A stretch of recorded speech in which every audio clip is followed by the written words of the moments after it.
இயக்குனர் மற்றும் நடிகரான கே பாக்யராஜ் அவர்கள் கடந்த 2 நாட்களுக்கு முன்னாடி எதிர்பாராத விதமா இறந்து போயிட்டாரு. இந்த விஷயம் ஒட்டுமொத்த தமிழ் மக்களையுமே மிகப்பெரிய ஒரு சோகத்துக்குள்ளாக்கிச்சு. இதை தொடர்ந்து அவருடைய மகனான சாந்தனு பாக்யராஜ் அவர்கள் தன்னுடைய அப்பா கடைசியா அவர்கிட்ட என்ன சொல்ல வந்தாரு அப்படின்றத அவர் ஷேர் பண்ணியிருக்கிறாரு. தன்னுடைய இன்ஸ்டாகிராம் பக்கத்துல பாக்யராஜ் அவர்கள் பேசின மாதிரியான ஒரு ரீலை ஒன்னு ஷேர் பண்ணியிருக்கிறாரு தன்னோட ஸ்டோரியில. அந்த ரீல்ல பாக்யராஜ் அவர்கள் என்ன சொல்லியிருக்காருன்னா, வாழ்க்கையில எந்த ஒரு விஷயத்தையும் சரி ரொம்பவே நிதானமா அணுகணும்.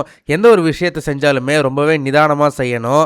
அதற்கு காரணம் நம்ம ரொம்ப நாள் உயிரோடு இருக்க மாட்டோம். அதனால ஒவ்வொரு விஷயத்தையும் ரசிச்சு ருசிச்சு ரொம்பவே நிதானமா பண்ணணும்.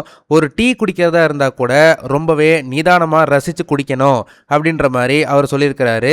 அதே போல சில நாட்களுக்கு முன்னாடி பாக்யராஜ் அவர்களும் சாந்தனு பாக்யராஜ் அவர்களும் 2 பேருமே ஒரு நிகழ்ச்சியில கலந்துட்டு இருக்கும்போது மேடையில் சாந்தனு பாக்யராஜ் தன்னுடைய அப்பா கிட்ட முக்கியமான ஒரு விஷயத்த அவர் சொல்லியிருந்திருக்காரு.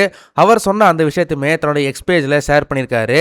அந்த மேடையில் சாந்தனு பாக்யராஜ் அவர்கள் பேசும்போது, என்னால் முடிஞ்சதுன்னா நான் என்னுடைய அப்பாவுக்கு என்னோட வாழ்க்கையிலேருந்து ஒரு 10 வருஷத்தை அவருக்கு நான் கொடுப்பேன்.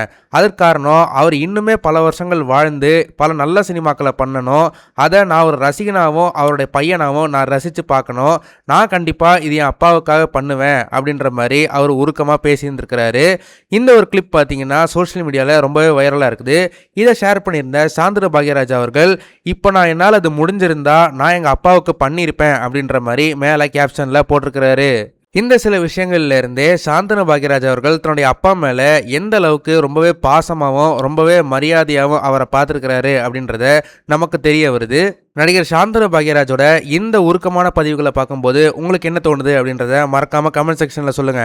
இந்த வீடியோ உங்களுக்கு பிடிச்சிருந்தா மறக்காம லைக் பண்ணுங்க, ஷேர் பண்ணுங்க. இதே மாதிரி தொடர்ந்து நிறைய இன்ட்ரெஸ்டிங்கான வீடியோஸ் பார்க்க வீ டாக்கீஸ் சேனலை சப்ஸ்கிரைப் பண்ணுங்க.